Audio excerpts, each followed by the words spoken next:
All right, thanks everyone for taking the time to introduce yourself.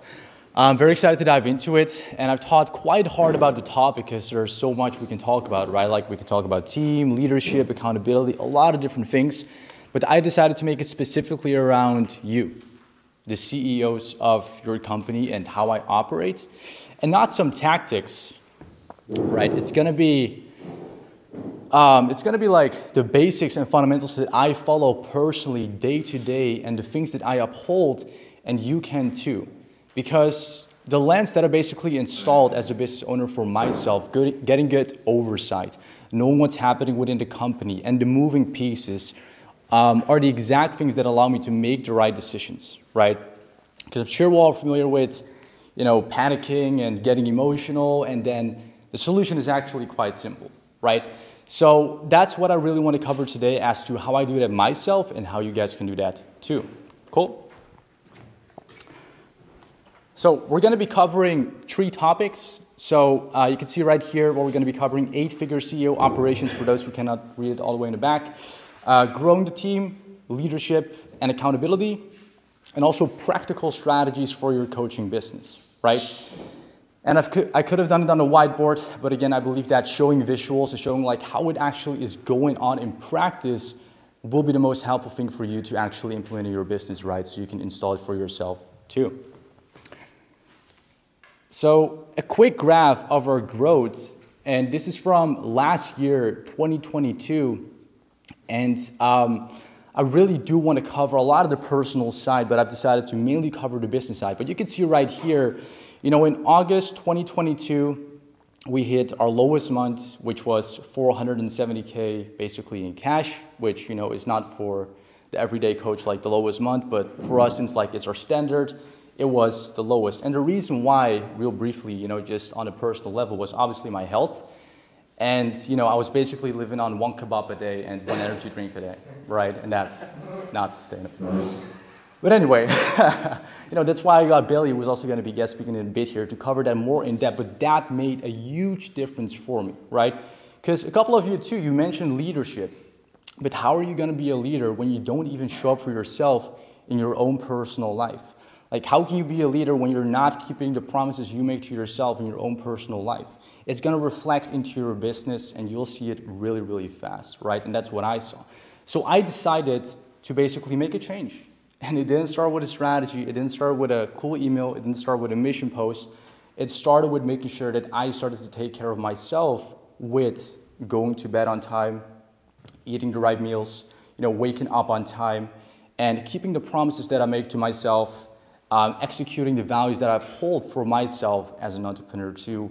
And that's true leadership, because there's no other way to lead than to lead by example. And the A players, the team members you hire, like, they're smart people. They're gonna see the way you operate, like in your personal life, and that again will reflect inside of the business, right? And so these numbers, like, I literally started with Billy in September, right? And for me, one of the biggest things was my health, and second, reigniting my why, right? Because when you make $100,000 per month, like, you can live quite comfortably, right? Like, it's easy to say, let me just do the bare minimum today because I know I'll make X, Y, and Z at the end of the month. But I found that it's kind of boring, to just Netflix, eat Nutella pancakes, and kind of do nothing. Because when you do that, what I noticed was that if I'm not progressing, like, that quote, like, if you're not growing, you're dying. And that is really true. Because I remember for 4 months, me and Danique, we were just working, 2 hours a day. And again, just doing the bare minimum, making some good money. But guess what happens? Your team is ambitious. Like, they want to grow. Like, they want a real career. They want a real leader. But it all starts with you. So when I went in to that phase in my personal life, that reflected quite heavily in my business. But then again, when I decided to solve the health side of things, reignited my why, and I got clear on everything, it skyrocketed, right? So again, that's just really briefly the personal side, but today I'm going to be covering more of the business side and really, how I make sure everything is flowing. So real quickly, a chart. So where you all can see, this is basically 20% or 25% of our team. I'm the CEO, and basically the red is what represents my responsibilities that I basically execute upon on a day-to-day basis, right? So I make sure that my managers are in check, they understand their own goal, they understand their own projects and their own daily activities, right? And then the orange boxes, these are basically the day-to-day operators that are being managed by my managers, because I don't have the time to review calls. I don't have the time to check the DMs. But what happened for a very long time was I got managers, or I had no managers, and when you just hire a setter and you just put them in the inbox and you just hope things are going to work out, that is a surefire way to fail, right? So you need to make sure that you have managers in place that can take care and implement accountability for these individuals, right? So just to summarize, there's a total of 30 plus delegated core responsibilities in our organization. Second, the entire delivery is being managed by my business partner DJ, who's sitting in the back, and he's managing 8 people inside of the delivery team. The entire sales team is managed by George and Cameron, which is 17 men strong now. And the marketing and management team is managed by myself, which is 6 men strong. So about 31 people, right? But this is the hierarchy and really where I focus on myself. Quick question. Yeah, go ahead. When we talk about marketing department, should take care on buying marketing and organic marketing, or just do? So to go back real quickly, so this is just for appointmentsetter.com, and we have an IG media buyer, so he's doing like the shoutouts. We have an email copywriter who basically writes all the batches, and I'm the one who distributes it. And then we have an IG content creator who makes all the feed content. So that is all outsourced, basically. Yeah. Cool. So what I'm going to be breaking down is number 1, how to set goals for your company.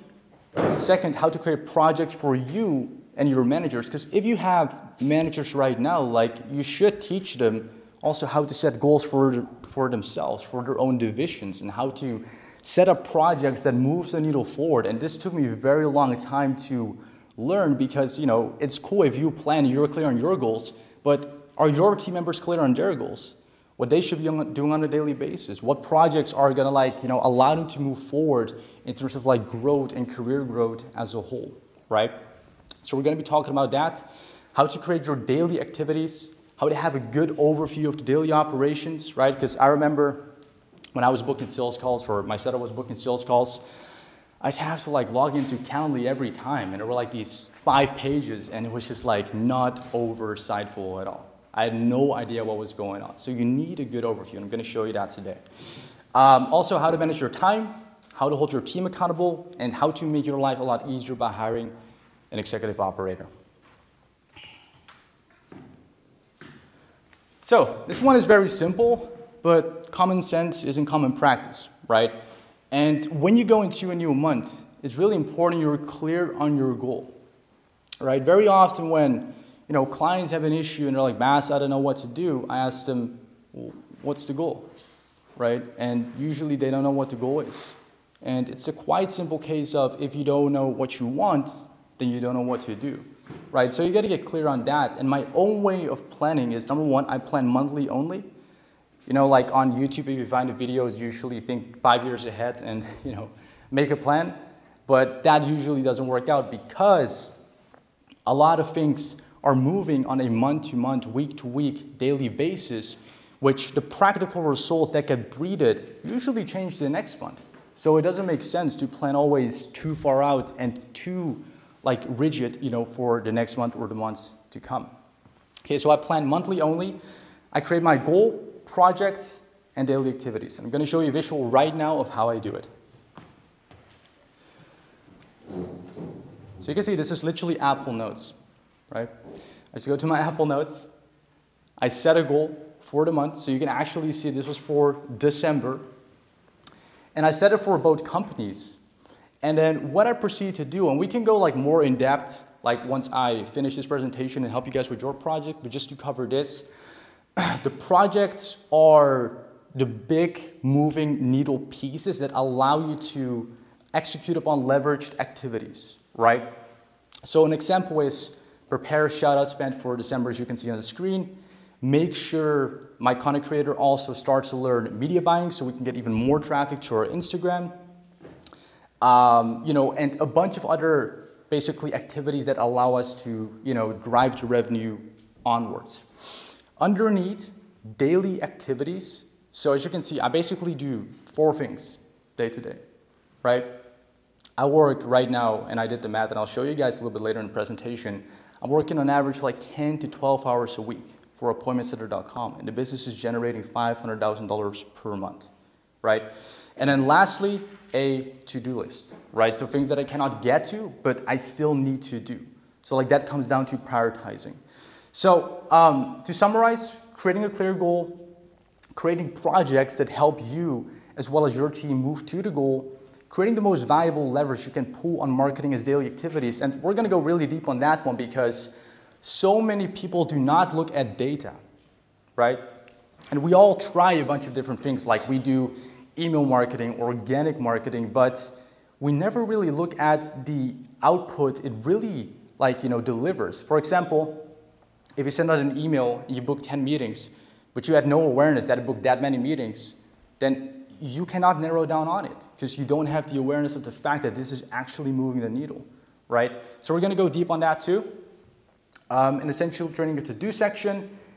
And most importantly, when you're scaling an organization, teach your team, your managers, your partners how you plan to, right? Because I'm sure that, like at least when I hired my managers, I just put them on. I said, hey, do this. But then I had an epiphany and I thought, wait, I never taught them how to plan. And then I asked them like, guys, do you have a clear goal, projects, and do you know exactly, like, you know what to do, but do you know exactly what to do to move things forward? And I was just like, no, not really. All right, so that's going to be the case when you don't teach them how to do it. And again, common sense is a common practice. So, we'll just wait. Come in. Just wait a minute. Take a seat.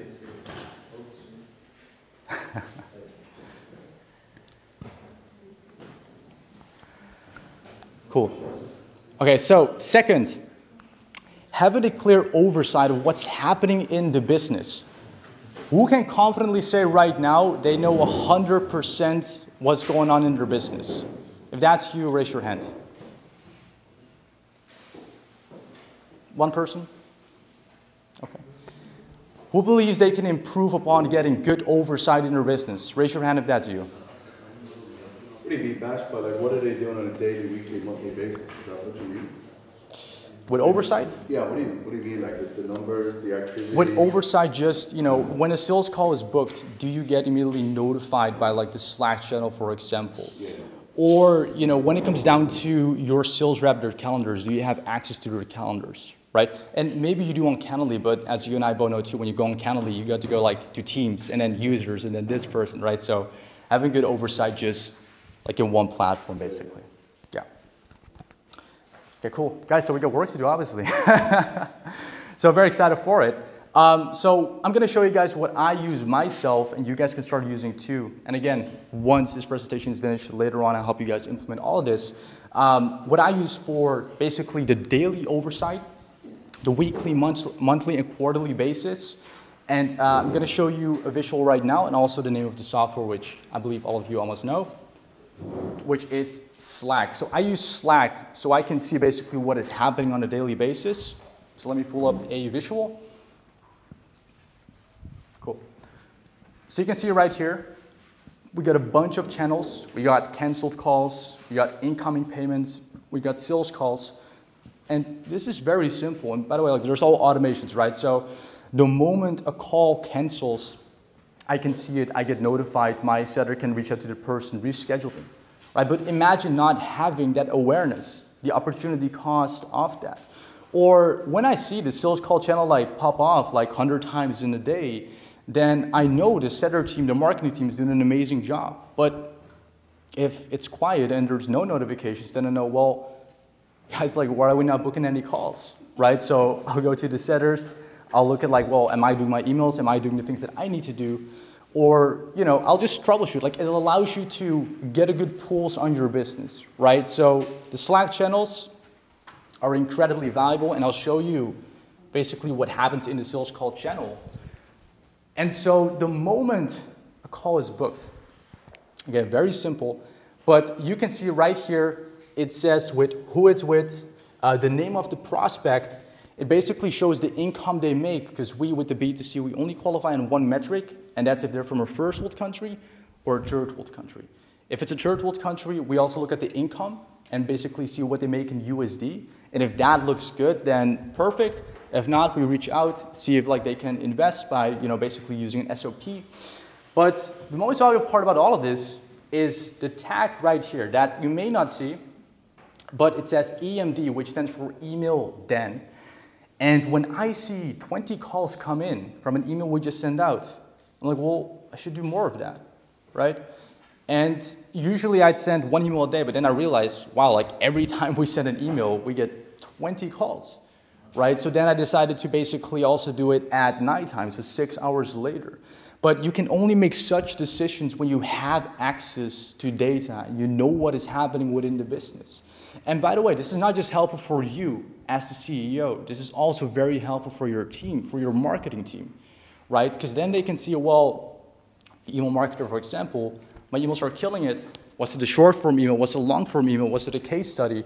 Cool, I should do more of that, right? But when you don't know these things, it's always going to be guesswork. It's always going to be hoping that this post performs, right? Well, it can be very data driven, right? And that makes business incredibly simple. Next thing, and this one was life-changing, seriously, because I didn't have this until like 6 or 8 months ago. And on the left side here, just to contextualize, you can basically see, so we use G Suite, and you can basically make company emails for your team members. And when I tick a box, I immediately see all the calls that my reps have for the day. And again, it allows me to get a good pulse of the business, because when I tick the box, this is what I see. This is our calendar, right? Right now, we're having 150 triage calls per day and about 40 sales calls per day. And that's great. But the only reason why was because when it was empty, I was like, guys, we need to work on this. Like, look, it's empty. But if I didn't have access to their calendars and my managers didn't have access to their calendars, it'd be like, whoa, we had a good week, right? Like, we had projections. But if you fill it up, and, you know, because the only thing like I really do, I just make sure that the calendar is full, and then I just move on with my next activity, right? So this is really valuable because, again, it kind of drives back to the same thing with Slack. It gives you good pulse of the business. And, I mean, it also allows you to hold your team accountable. You can see like what your reps are doing, what you're working on, if they're in like, you know, a team meeting or if they're actually on a sales call. So this oversight really allows me as a CEO to, you know, hold my team accountable and my managers too. So moving on to a business principle. So very simple. What does get measured does not get improved, right? With business, it's not just important that you know your numbers. Like, again, as I started off this presentation, it starts with you. Like, when a fire arises, you can have a breakdown or a panic attack and, you know, let it rule you. Or you can just calm down. Because with the with the people that grow the most in business, they know how to stay objective, how to stay calm. Like when a setter sends out the wrong message, you're like, dude, what did you just do? Right? That you don't like make a screenshot and send it to him like, dude, what the fuck is this? Because I did that in 2021 when I had 1 kebab a day and 1 bang a day, right? And that was a direct result of, like, again, my health, my personal life. So you got to learn how to stay objective, stay logical, look at the numbers. Because again, the example with the setter, like just imagine what it does to that other human being that's working 8 hours a day, right? So this in any facet of your business, not just with your team, also with your clients. Like imagine if your client says something that you didn't like or you're having a bad day and you lash out, well, it costs you business. Or if you took a 5-minute break and you just relaxed and then responded, that can make all the difference, right? So make sure you track your numbers and see what department needs work. And again, we're primarily talking about marketing and sales here, not delivery or ops. And just important that you stop guessing and again, look at the data as well as the numbers. So the sales team data. So we keep track of the daily KPIs our closers, triagers, setters hit with a very simple system. It's with Google Forms, and this Google form using Zapier gets zapped into Slack in one of those channels that I showed you guys. And then we can basically see what Joey produced for today. And this again allows me to see like, oh wow, he had 4 no-shows. And then me as a business owner and my managers too, well, let's look at the other reps. Like, are they also getting a lot of no-shows? And then this creates problems, which I love. Like, I love problems that we can then like use to solve and improve our show-up rate and make more sales and serve more people, right? You can see the importance of good oversight. And when you don't track the numbers, when you don't have good oversight, again, just guesswork, right? So that is basically how the tracking works. Just to break it down on a high level, Google Forms, Slack channel for the daily oversight, and then also what happens up next, which is really valuable. It goes into a team-wide metric sheet. And guys, we're just using Google Sheets. You don't need Salesforce or any fancy platform. You can just use something very, very simple, right? And I mean, like right now we're migrating to Airtable, but everything right now is just Google Forms, Slack, Zapier, and spreadsheets, right? Now next, basically a manager end of the day report. And this is funny because some people in the mastermind asked me, well, Bas, what does your manager do? And I was like, well, I don't know. Yeah, when I did that, that was like the hustle time, but obviously as you grow a team, you need like time for yourself, and you have to respect your rest as you respect your work, right? Like when you go into fitness, you're not in the gym for 8 hours a day, right? Like you just work out for a couple hours, 1 or 2 hours, you eat good food, the diet is solid, you grow. It's the same with your business. You got to take good care of yourself. And a huge thing, and I'll show you a visual in a bit, is managing your time properly. And I never start my work before I've done my morning routine, plus my deep work. Only then will I take a client call or work on a different project, right? So you want to make sure you condense everything and keep it simple. So like instead of working from 10 a.m. to 10 p.m., like I can guarantee you that you can condense that same day from 10 a.m. to 4 p.m., right? I guarantee you that. And when people say they can't, it's a limiting belief. It's like, oh no, like my clients can only do these times. Well, I'm sure if you just put it on this time, it will work, right? Or you can get a coach that then does it on this time and it's still a problem solved. So I'll show you guys what my day-to-day looks like. So you can see right here, this is my Google Calendar. By the way, if you're not using Google Calendar, it's, again, you saw like with the sales team too, you can literally do so much with it, and it just allows you to see visuals of, you know, where it starts, where it ends, and what's happening through the day. So for me, I wake up at 9 a.m., and my morning walk I take at 9:20 a.m., coffee, 9:45, and then I pretty much start work 1 hour and 15 minutes later, so 10:15 a.m. And then in between that time, so these blocks, clients can book meetings. I've got my executive meeting, as you can see too, every Monday, every Wednesday. But no one can book like before 12 or after 6. And no one can book on Saturday or Sunday. And the reason why this is so helpful is because it allows you to set a good separation and a good balance and a good boundary for your work life as well as your personal life, right? And you want to make sure that you have that, because I remember, like, again, I would start my day at 10 a.m.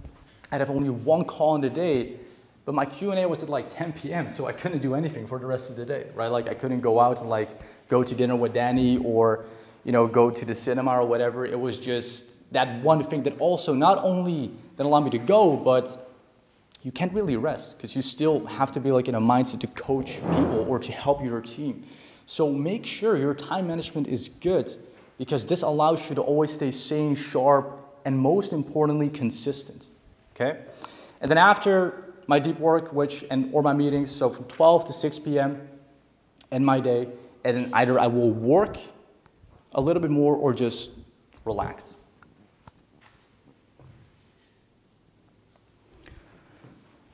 So the next one is keeping it simple and taking action. Right, I'd say like business success is 80% controlling your emotions and knowing how to stay logical and taking good care of the foundations. Like, I did a podcast about a week ago, and I repeated this one thing 15 times, which was just go to bed on time, just wake up on time, eat your meals, go to the gym, and lead by example. Keep it simple and take action and have the foundations properly in place. Be objective and logical when solving problems. Stay calm when fires arise. And again, if something happens, just take a small break. Don't lash out. Understand your goal, understand your projects and daily activities as I've shown you all here today. And then lead your team, pour into them, and get them meetings, right? And you can use the systems that I've shown you today on the Google Calendar for your own time management, oversight over your sales team, or the Slack. I highly recommend you use all of them, right?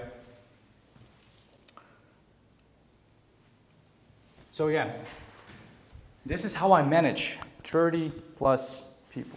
It's just having core speaking points, right? It's Cameron that does the hard work being in the trenches. It's George, my manager, that is in the trenches and doing the hard work, like holding them accountable in the inbox. It is reviewing the calls.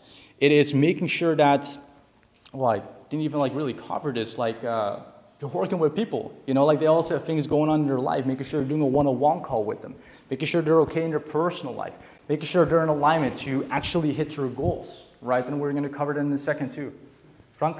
Bas, do you have a marketing manager or you managing yourself with traffic, content, etc.?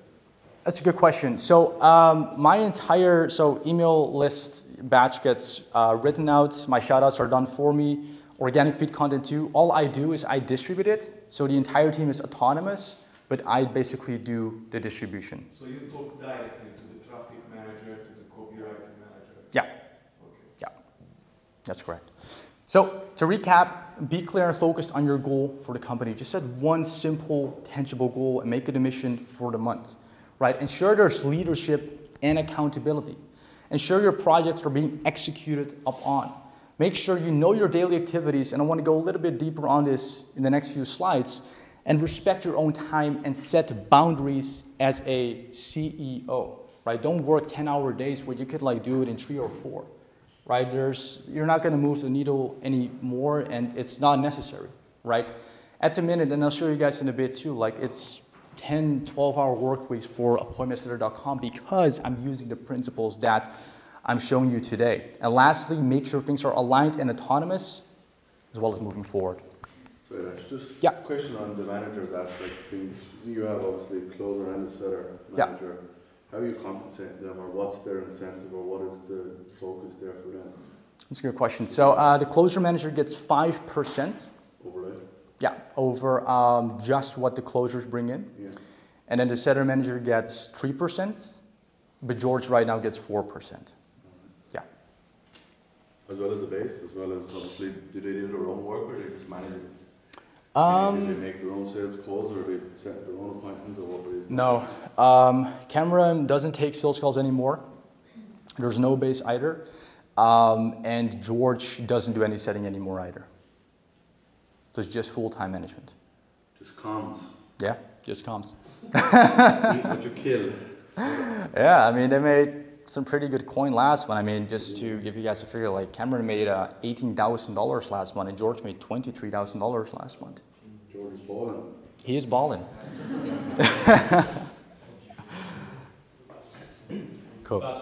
The executive meetings, is that with everyone, from, for example, the operations manager, the closer manager? No, it's... You have different, depending on the... No, I just do 2 a week. And it's always with George and Cameron. DJ will chime in too at times when needed, but the standard is just with them every Monday and Wednesday. If you didn't have DJ handling the operations, would you bring in the operations manager into that executive meeting? Or? Yes. Yeah. Yeah. Because you want the sales department talking to the operations as well. Yeah, and me and DJ, we have great synergies. So, he's really taking charge of delivery operations, and I take charge of the marketing and the sales. And how do you, so you said 5%, the setter manager takes 5% of what the setters make? Setter manager 3%, and then closer manager 5%. Yeah. Cool. What about the setters and the closers? The percentage of them? The setters and the closers. Setters, they start off at 5%. 5% on basic just commission, and then the closers get 10%. Yeah. Do you have any recommendation? Let's say I would want to move my current closer to like a hybrid role where she also manages triage callers that are coming in? Because currently I do 10%. If she has the bandwidth, then yes, but closing is incredibly energy draining. So if she can handle it and do it really well and manage it and take responsibility, because that's kind of the biggest thing about a manager, taking responsibility for the division and the result it gets, then yes. So you can test it, but if not, then I would look at other potential dynamics that she could take in the company. Stefano? Are the managers, I mean, your managers, add their own expenses or costs? For example, you told them to pay for, I don't know, some Software or something? Some software, or for example, the setter manager is paying like the copywriters, the shout-out manager, or what? No, I pay for everything. Okay. Yeah. Yeah. Is it 5% of what the closers make or what they generate for the business? What the closers bring in, so let's say they bring in a 6K sale, then Cameron would get 5% of that 6K sale. Yeah. Chris? Yeah, so would you recommend those same percentages if you're not making, 500K a month? Like one of the things I feel is that I have to give my guys That's a good question. a really good income, otherwise they're not going to stay, they're going to want to go somewhere else. That's a really good question. I would increase that, like if you're below 100K a month, or like it's different for whatever revenue figure you're at, right? Because we push such a massive volume of sales. So George, with that percentage, can still make 20 to 25K a month, right?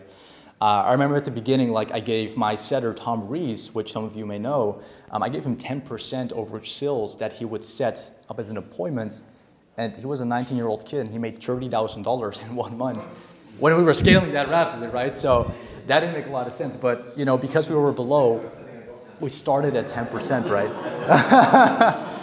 You can apply if you want. So how are you finding all these staff members? And it's a good question too. I'm sure it also doesn't take one meeting for you to put somebody in your team, right? So I would imagine you need a good amount of traffic before you would pick somebody, right? Yeah, I would say like at that time when we started Millionaire Consulting, we just had basically our Facebook profile, so 5,000 friends, 1.5K Instagram followers, so fairly small audience. But given the quality of the audience, like it worked really well. And Tom, I found him basically, he was a past student of mine.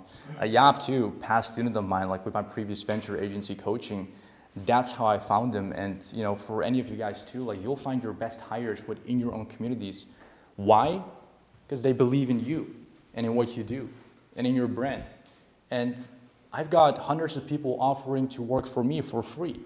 Why? Because they believe in what I do, they see the results, they love the story, and that is far more powerful than anything. That is far more powerful than having the most experience on your, getting that from like a very experienced closer versus someone that, has the potential plus has the loyalty to stick through whatever you go through in your company no matter what happens.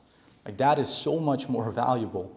So, yeah, hope that makes sense. Awesome, thanks. Yeah. At what point did you decide to get a setter manager with how many setters?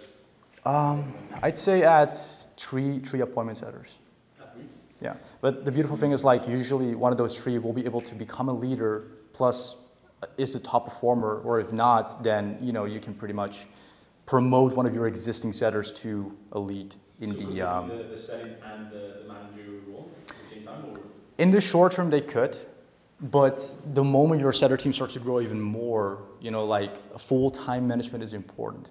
Because the more people you get, the more moving pieces and the more accountability needs to be applied in those inboxes. So depending on like what skill you're going towards, they could, in the short term do it, but preferably just full-time management.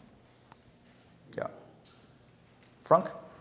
why are you not hiring a marketing manager? Because, for example, at my level, like 500 just, I'm like stressing a lot with content, traffic, shoutouts, what's working, what's not working. I can't imagine how you're not getting stressed with all this work in the marketing department. It's not that stressful. So you don't feel the need of a marketing manager? No, because all I do right now mainly is just distribute the emails, for example, the stories, and honestly, otherwise I'd be doing nothing in my business right now. So I still feel productive. No, I'm just kidding. But I mean, I could. But given how valuable these levers are in my business, when I send out like 2 emails a day, that's 100 meetings a day. So I'd like to be in charge of the quality, and I have the best pools. And it's like the limiting belief when you get your first hire, right?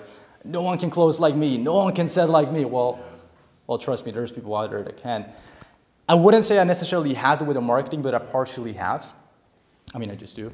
But yeah, so it's a very short task. It takes about 30 minutes to do. And you're posting the content yourself on social media? Organic feed content on Instagram, no. That's my IG content creator.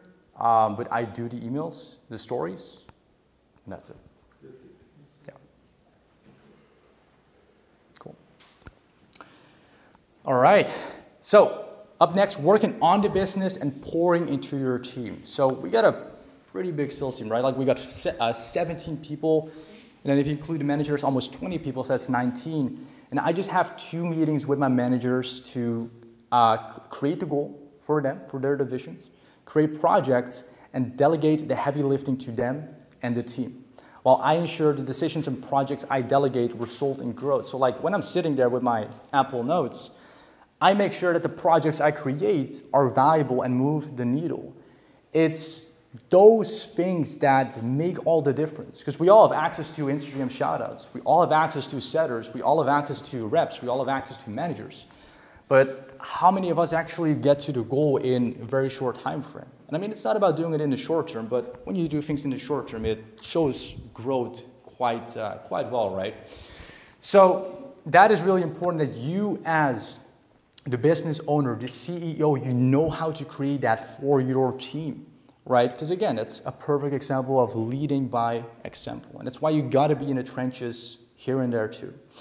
So, up next, here's basically what I do on a day-to-day basis. So, posting 2 emails a day. Between brackets, you can see outsourced because these emails are already written for myself. Right? So right now, my copywriter writes 14 emails per week for me, and he sends them to me every Sunday, and all I got to do is just copy and paste them into ActiveCampaign. No revision needed. He's really good. Second, posting IG feed content. Well, I don't touch that at all. That is fully outsourced in the distribution too. Going live with shoutouts, also fully outsourced. Same with the IG feed content. I don't touch that. I just pay the invoices for the ad spend, and that's it. Posting IG stories takes me 15 minutes each day. Well, and you guys, when you see my stories, it's always the same thing. I'm looking for 3 more beginners, right? So, I mean, and it still works, you know, it still works. So, you know, it takes me 15 minutes right now. Next, holding managers accountable, right? So making sure that, like, again, if I go into the Google Calendar and it's not as full, I'll go to George and like, George, are the setters like good to go? Like, are they going to be booking X, Y, and Z meetings today? Right? And this is, again, where the oversight is so helpful and where you need the pools of the business so you know day to day where the focus goes to instead of random things and, you know, doing busy work just to feel busy, but not actually moving the needle forward.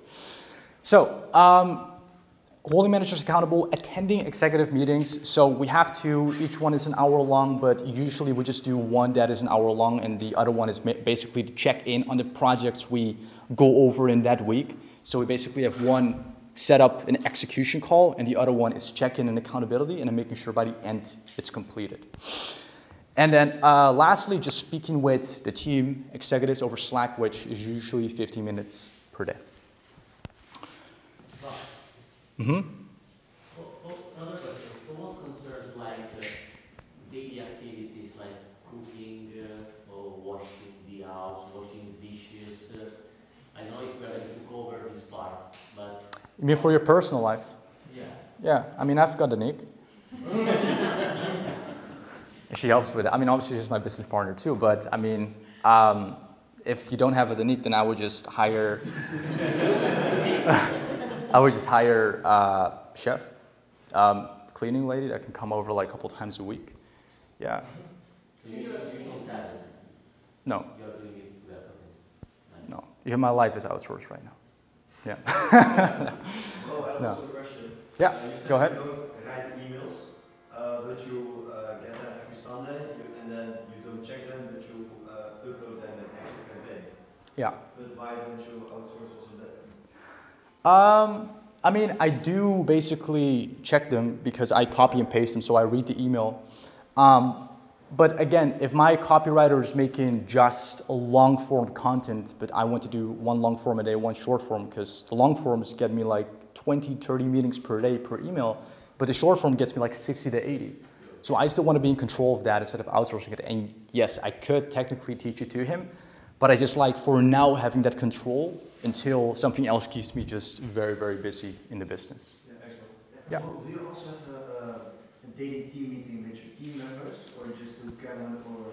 No, that's what Cameron and George do as well. Yeah, they meet with their own divisions. Thank you. But they Of course. have daily team meetings? Is that? No. Go Are ahead. they having daily team meetings? Yeah, once a day. Every single day? Plus the one-to-ones that they have. So one meeting with the whole team, and then also they do weekly one-on-ones with the entire team with their own divisions. Chris? So as you're building out a team, do you recommend, like you as the CEO, if you didn't have Cameron, would you have a daily team meeting, make sure all the setters and the phone closers, like they did everything they needed to, the setters know exactly what to do, you give them any corrections? I mean, I never did it, to be honest. I never had I had weekly, well, not even weekly, I'd say monthly team meetings, but never one-on-one or with a specific division. It's always been the people I hired, they always have been very autonomous or had the capability to be very autonomous. But I know that's not scalable, and again, that's lack of accountability, so getting Cameron was definitely a game changer, or any manager for that part. So you would say that's really key though, or should you be more focused on getting somebody? It depends on the hire. If you hire someone that needs hand-holding, which probably wouldn't be a good hire, then I would. But if you hire someone that has the capability to be autonomous, which again, you can see back in their KPIs if they're doing good or not, I would just make sure they're hitting their KPIs and not have any meetings. Okay. Yeah, all good. Cool. It's my dog, you guys hear. He's a guard dog, yeah. Yeah? What about your copywriter? What he is doing for you? Copywriter, he's writing 14 emails per week right now. 14. Just that? Yeah. No more things he's writing like that? No, because my IG content creator, he makes the threads, reels, tweets, and also the copy alongside that. So that is like a full, completed outsourced hire, and then the copywriter just does the emails. Yeah. For the emails, what's the list size for those meetings that you're booking? It's 16,000 right now. And the main source of those leads, is it just all Instagram? Sacked into ActiveCampaign, or? Sorry? Is it mainly the kind of the people sacked into the? It's also the Calendly leads, so the past sales calls, but it's a lot of link in bio, to be honest. So I do two things to grow the list. Only two things. I have the link in my bio where there's an opt-in page. It's number one.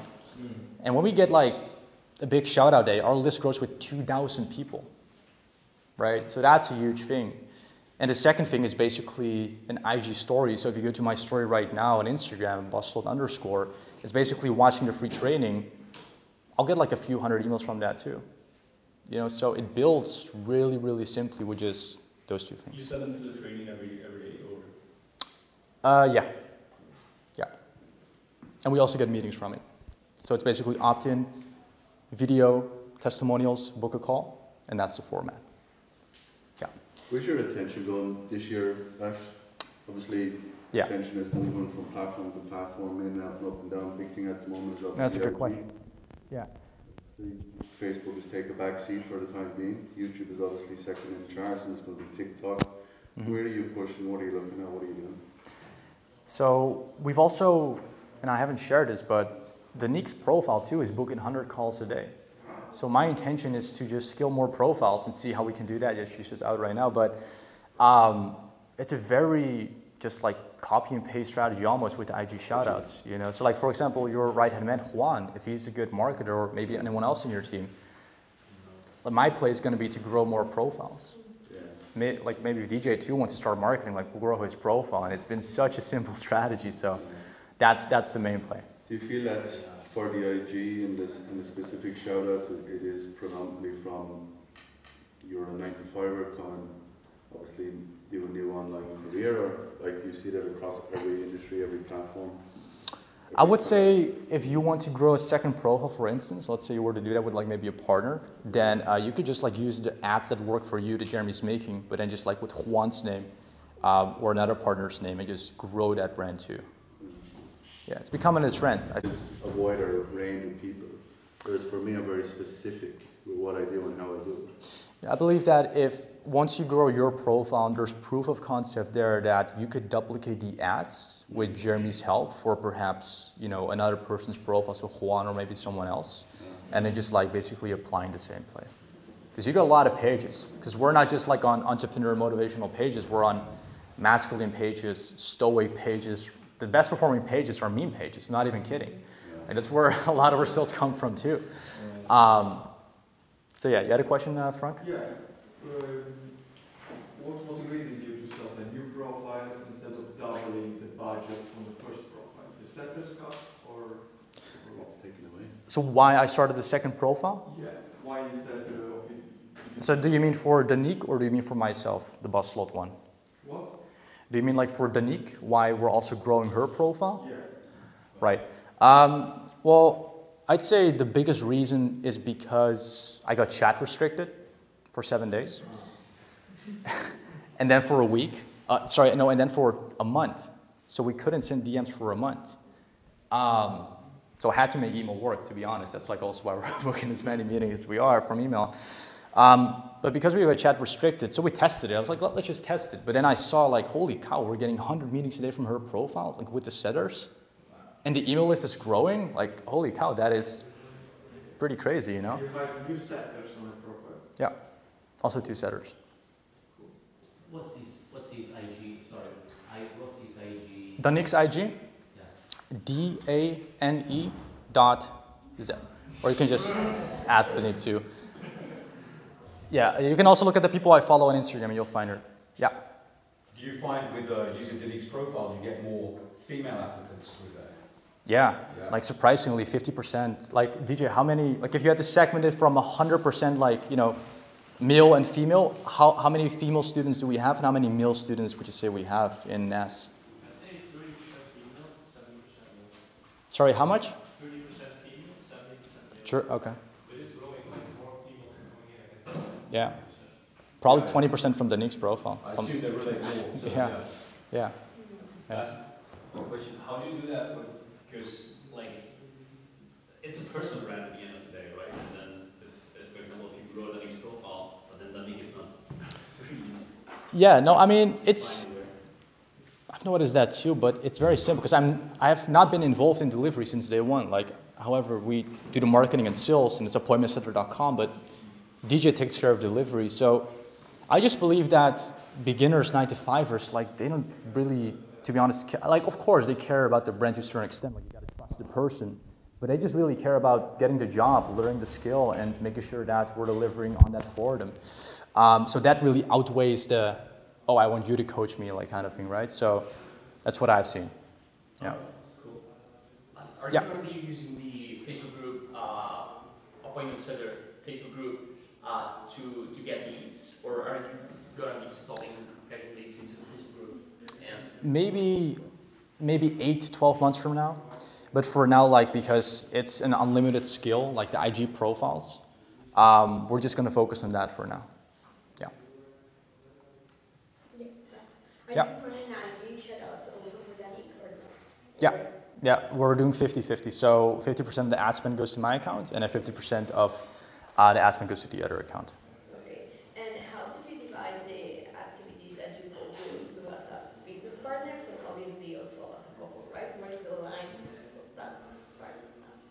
Do you mean, what do you mean exactly? For the business, how do you like divide the activities for the Nick and you? Like, oh, sure. I mean, she's in charge of her own profile, but we have the same content creator, so the person who makes my feed content makes it also for her. She makes her own stories, I make my own stories, and that is pretty much it. And our IG media buyer, he also does her shout-outs pretty much. Yeah. Where would you funnel, if you're not into the Facebook for NAS, where would you funnel the YouTube content that you're going to create? Like, where would you funnel that audience? Number one, to the free training with an opt-in page to grow the email list, and second, to the Instagram. So in the YouTube description, you're saying, right? Yeah. Yeah, that's what I would do. But so to the IG profile, so that they're seeing the stories? No, first the opt-in page, just so we can collect the email. And then underneath, I would put the Instagram, pretty much. Would you say that Facebook would be more powerful because you have the 3 questions? Like, it would be Facebook is great, but the only reason why I'm not doing Facebook is because of like restrictions. You get restricted really fast. With Instagram, you don't really get restricted as fast. Yeah. Stefano? And how much have you invested in shout-outs like in December? I think it was 40K. Yeah. 40, yeah. And how many followers did you get? 29,000. Yeah. Cool. Didn't cover this yet. Okay, so the next one is stopping pretty much losing yourself in the detail. Right? Like, I'm not the one doing call reviews. I'm not the one checking the inbox. I'm not the one like doing the one-on-one meetings. I'm not the one doing the setter team meetings or the closer meetings. It's try and get as much of your plate and trust your team to do it, right? And it costs so much time, you know, when you try and learn the thing or try to figure it out when you can just hire someone to take care of this responsibility or solve a problem. I'm going to give a good example on this. And however, what I recommend, and also just, you know, for your awareness, like, you're always paying to grow, right? Like, you either pay with your time or with money. So since I assume we all value time way more than we do money, leverage capital to accelerate your growth by attaining valuable hires. Get a Yap, get a Cameron, get a George, get a DJ, and work together. Most important thing is to strengthen your strengths and minimize your weaknesses. Like, when anyone asks me about a system, just Yap, right? When anyone asks me about like sales, it's Cameron, right? But when anyone asks me about marketing, like, that is my strong suit. When anyone asks me about leading the team, that is my strong suit. So, and strengthen your strengths and minimize your weaknesses. And this is an example, right? Last year, 2021, went from like the Netherlands to Portugal, and we were, you know, basically implementing a tax strategy, but, you know, I've got zero clue on taxes, I've got zero clue on bookkeeping, and we actually had none of our numbers, right? So that was a big issue. And so what happened was that I could have done 2 things, right? I could have like tried to figure everything out myself, like learn taxes, bookkeeping, all that good stuff, or hire someone to do it. So what I did is I essentially paid Yap extra to help me with this project. And it was a huge project because, yeah, maybe you can give a quick summary of what you did at that time, because it was a lot, my friend. So what we basically had to do is simply for all the clients that we had in the last couple of years, so you started in 2019, 2020, yeah. We all have to reach out to them to get all of their billing information. Well, if you're not speaking to all these clients daily, then it's going to be a really hard project. So after like I think 2 months, I started everything to get access. How many extra hours did you have to work per week because of this project? Do you remember? I think it's 15 hours, yeah. Holy cow, man. That is crazy. That is, yeah, just look. Yeah, because what we did, like, we basically, as you know, like, you can just go to Stripe, put in someone's first name, last name, email, right? That's exactly what we did. We never collected business addresses, which in the Netherlands, one of like most strictest countries, is where you definitely need that information, right? So, an example, like, I could have worked an extra 15 hours a week myself, or when you have like valuable people around you that can help you solve problems, right? And also because they really want to, that can make for you as the business owner all the difference instead of like stressing yourself out. And for me too, it would have been like 100K a month in opportunity costs because we were doing 500K per month at that time, right? So just remember, you're always paying.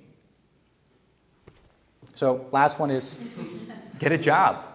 Like seriously, job has been for myself a life-changing hire as well as a very close friend of mine as a business owner. And in business terms, he'd be called an executive operator, right? And it's basically someone that can do all the stuff you don't like as a business owner. And all the weaknesses, just what I said, you have get delegated to someone else that is actually really good at it, right? Taxes, Jaap helps. Accounting, Jaap helps. The setting up this event, Jaap helps. You know, it's the perfect combination too. And it's not like I just shove work on him and like he hates it. He genuinely enjoys solving problems. So find someone that you can like delegate your weaknesses to so you can focus on your strengths and serving your clients and serving your team. Okay? The last one is probably the most important one. And it is to take good care of your team. Okay? And especially managers and partners. And especially to, what I just mentioned, managers and partners, what I always ask them is, what kind of compensation would allow you to see this business as your baby? Because I wanted to take care of it as if it is your baby, right? Because, again, like I'm also sure we all know that 9-to-5 mindset, or when you're at school, like you're pretending to actually do your homework, right? Or you're extra. Or when you're at like your job, if you guys had a job, right, 9 to 5, you're pretending to work when your boss walks by, right? That's the mindset you're gonna have too. And so you want to make sure they're incentivized, they're motivated, they're going to work when you're not watching, when you're doing something else, like they're actually putting in the work and going above and beyond. And that comes down to good compensation. And not just that, of course, painting a vision too, right? So make sure you understand your manager and partner their goals, make sure the career they have with you, make sure they can have a proper career with you. So not just a setter. Like before I hire someone, I just ask them what their vision is. Like, do you envision just being a setter within this organization? Or would you like to grow into a manager role? Or maybe a partner, right? Okay, cool, man. And like, what would you say your income goal is for like these next 3 to 6, 12 months? Like, what would make you happy, right? And when I understand that, I make sure I provide that opportunity to them. Because if you don't, guess what's gonna happen? To get a better opportunity, they're gonna leave. Right? Because it's more in alignment with the vision they have and the goals that they want to achieve too in their own life. What if you can't provide it at the time, So if you can provide it at the time, I'd say in the short term, then there has to be another leverage point that would allow them to go all in, work hard, and equity could be a good leverage point. Yeah.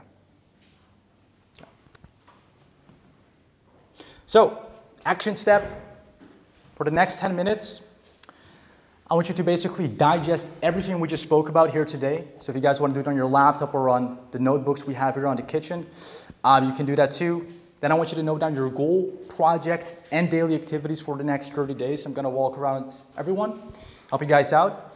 And also note down the hire or hires, good job, right? You need to scale as a true CEO while keeping it practical. And note down what you should delegate to, like things you're doing right now that you saw that I'm not doing, right? And making sure that you can start delegating this to your executives and making sure that your daily activities are as valuable as they can be.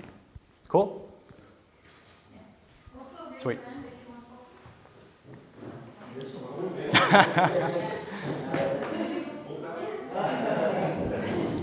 All right, guys, before you all stand up, so we'll just do 10-15 minute break. We'll work on this, and then Billy is going to jump on.